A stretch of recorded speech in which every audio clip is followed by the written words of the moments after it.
Our Artemis I spacecraft is delivered for some critical testing, a big step for our commercial crew program, and a possible connection between dust storms and water loss on Mars. A few of the stories to tell you about this week at NASA. The Orion spacecraft for our Artemis I mission arrived in Ohio on November 24th aboard our Super Guppy aircraft. The spacecraft, which is comprised of the Orion Crew Module and European-built Service Module, will be tested at our Plumbrook Station in Sandusky, Ohio.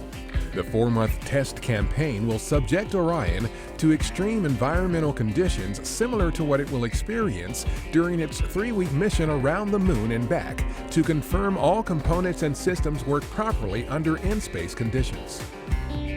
Our partner Boeing has moved its CST-100 Starliner spacecraft to the launch pad at Cape Canaveral Air Force Station in Florida in preparation for its journey to the International Space Station on the company's uncrewed orbital flight test. It's part of our commercial crew program, which will again launch astronauts from American soil. The flight test, targeted for December 17th, will test Starliner, the Atlas V rocket, ground systems, and in-orbit docking and landing operations ahead of crewed missions that will carry astronauts to and from the space station. Data gathered by our fleet of spacecraft during the 2018 global dust storm on Mars is helping shed new light on a phenomenon called dust towers and their possible role in the disappearance of water from the red planet for billions of years.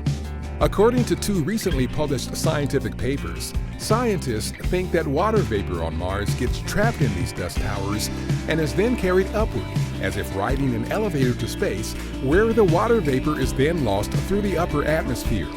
Dust towers are seen throughout the Martian year, but appear to form in greater numbers during global storms.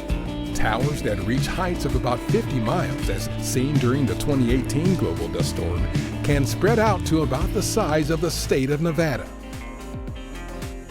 A new video series celebrates our 20th year of continuous human presence living off our home planet. Down to Earth features NASA astronauts discussing a shift in worldview as a result of their time in space aboard the International Space Station. Since the November 2, 2000 arrival of Bill Shepard, Sergei Krikalev, and Yuri Gitsenko, the station's first resident crew, there has been a continuous stream of humans living and working aboard the orbital outpost.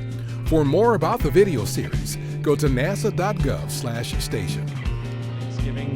Our current space station astronauts, Jessica Meir, Christina Cook, and Andrew Morgan, recorded a Thanksgiving message to talk about what they're thankful for and about some items on the menu for their Turkey Day dinner.